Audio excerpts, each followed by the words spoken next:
Hello, I am Jamila, owner of Richie Ritz Children's Boutique, and on here today because I had a horrible situation with Etsy. They shut my shop down and they closed my shop literally for customer service. Ironically, they don't provide any customer service, so I guess they don't like when their sellers do either. I was sending out promotions to customers and previous customers, and they closed my shop down.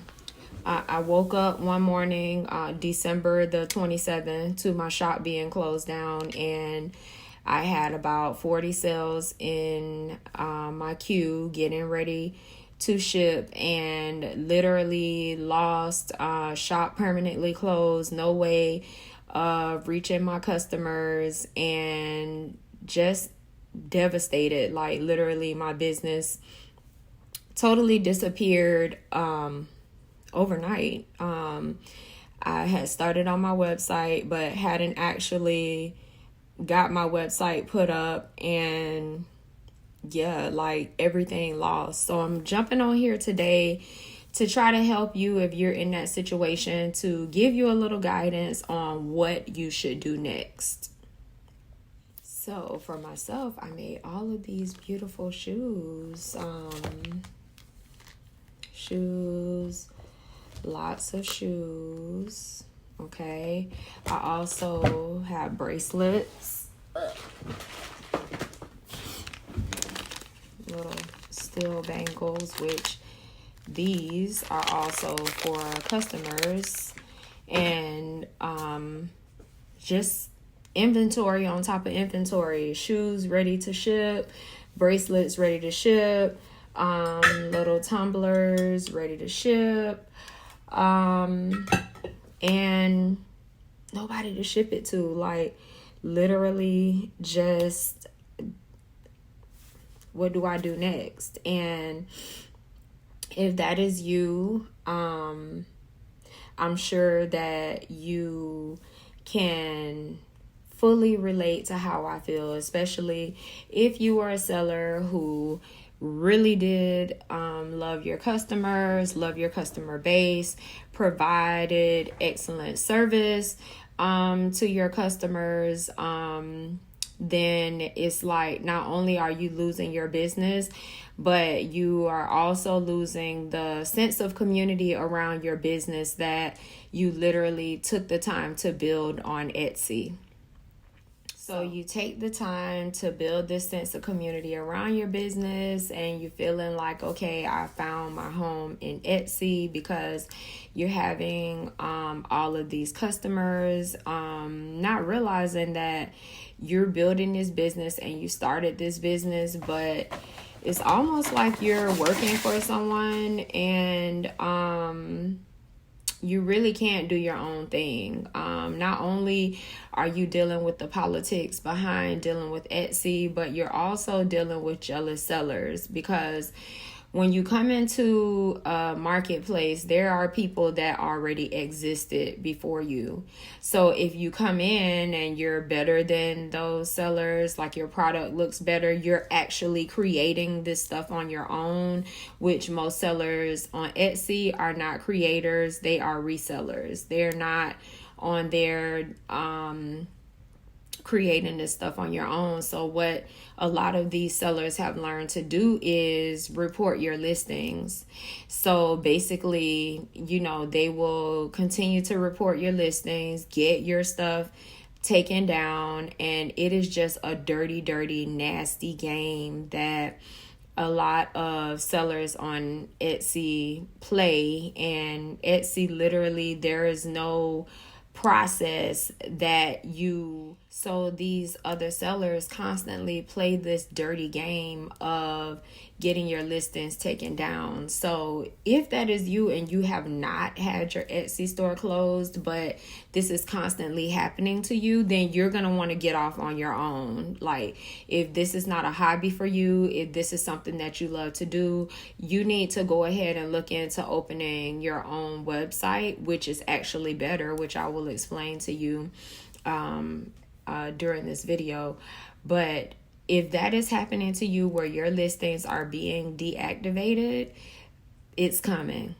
It's coming. They are going to find a way to get your shop closed, to eliminate the competition that you have brought to them, because there is a loss of income for the other sellers when you come in. And like for myself, making these shoes, I literally came in, most of them had 3 to 4 week shipping. That's because they're receiving it from other places. So of course they have to wait to get these orders in stock. But me, myself, my shipping time was 1 to 2 weeks, because I'm literally in here doing this myself. Like literally making 6 to 10 pair of shoes a day, no problem. And beating out their prices and their shipping time. I mean, it's a competition. I mean, it's a marketplace. So it's going to be very, very competitive, which I understand that, but I didn't expect this from these sellers. The vibrations are very low on Etsy when it comes to stuff like this. Anyway, I digress on that. But if you have found yourself in this position where your store is closed and you don't know what to do next, I can fully tell you that you need to take action immediately, because if you don't take action immediately, you will see the loss of income, right? It's kind of a tricky situation. It's a catch-22, but you have a choice to make, right? If you don't want to lose the money, then you can allow those orders to sit. Those cases are going to start coming in pretty much from the date that the customers should start to receive the orders. That happened to me. I did not know where to go or what to do. You can't fight the case. Etsy is never going to email you back or accept your appeal. They're pretty much telling you F you from the moment they close your shop, no matter what the reason was that they closed your shop. Yeah. Okay, so if that is you and you're on the clock, okay? You are on the clock to get these orders out to these customers before Etsy sends them an email that says review your purchase. Like, come on, Etsy, it's super petty. I know that this is what is happening. These customers have not received these purchases. Sorry, my eyelash. These customers have not received these purchases, and you know they have not received these purchases. But you send them these emails, and then so they're going to respond and say they did not receive it and they want a refund. Etsy literally messages them back and says, I'm sorry that you've had such a horrible experience with this customer. This seller is extremely unprofessional for not sending you your order, and we're going to issue you a refund. And they don't allow you to plead your case or anything. They're just going to start refunding all of these customers. I don't mean to have you shaking in your boots right now, but this is exactly how this happens. So let me tell you how to prevent this from happening to you, because it is a horrible, horrible feeling. Okay, so this is what you're going to do. Go to your email account that you receive from wherever you receive your Etsy emails, and you're going to look for Etsy support. Okay, so what you have to do when you get to find those Etsy support emails, and hopefully you're not a person to delete all of your emails. I'm not. If you are a person to delete those emails, maybe you can try to find a way to get those emails back, or you could be a person who literally prints out all of these emails. If you are, good for you.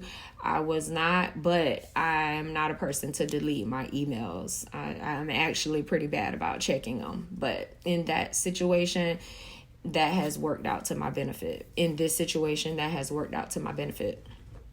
So you're going to go to your emails and you're going to search Etsy support. Okay. in those emails, you will find all of the customers' information that purchased from you. You will find exactly what they purchased. There won't be an email in there or anything for you to contact the customer, but you will see their address in that email, okay? And you will also see in that email exactly what that customer. So from there, you can process all of your orders from there, okay?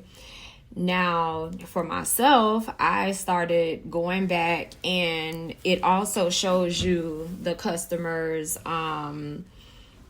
username, right? So, for most people, what I found is that their username also matches their ID on social media, like their Instagram ID. Most people, it'll be either their Instagram or their TikTok.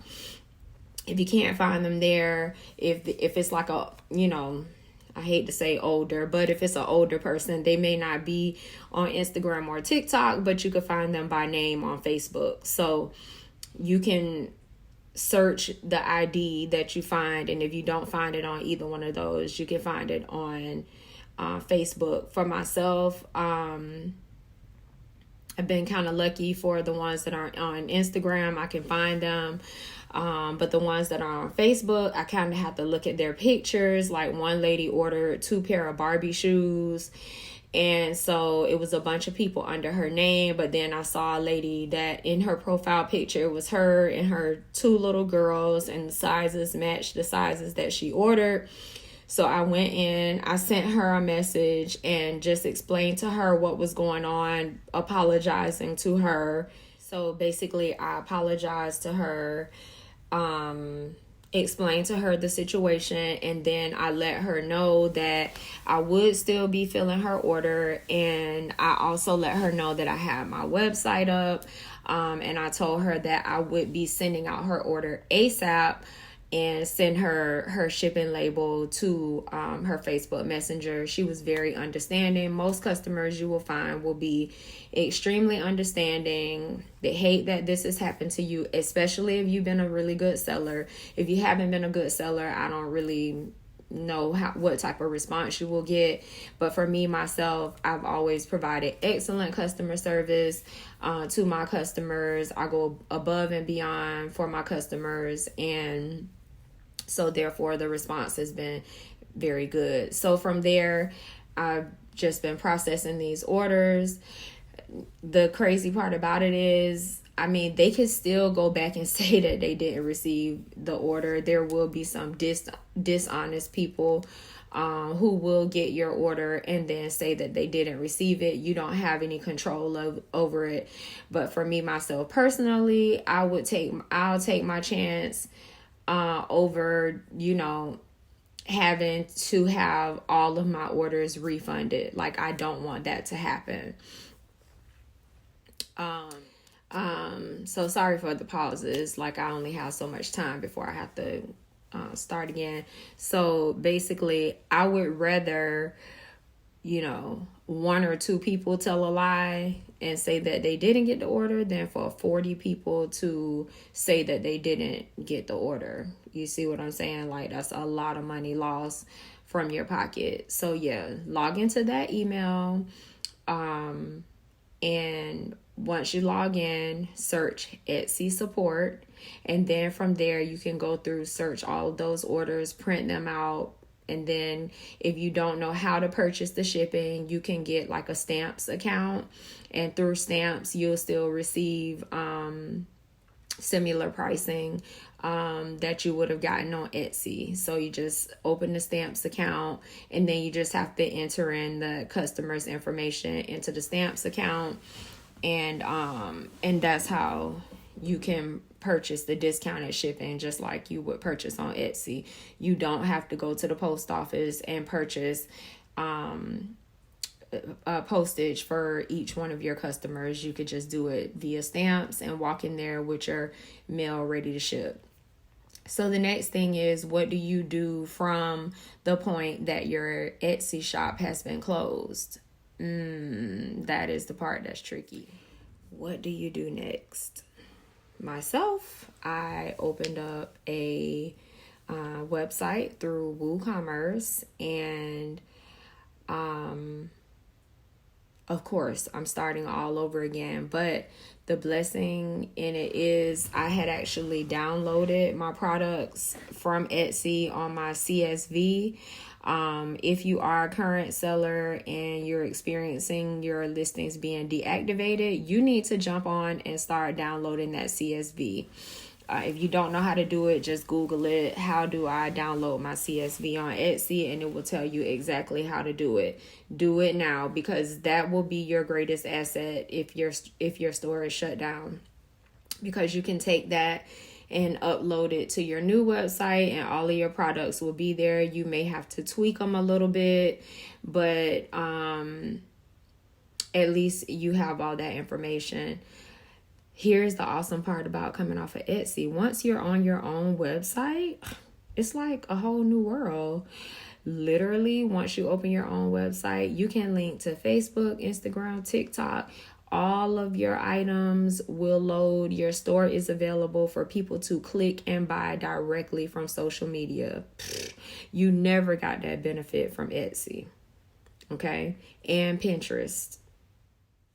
So Pinterest also, and you can see your Google Analytics. You can see where your traffic is coming from.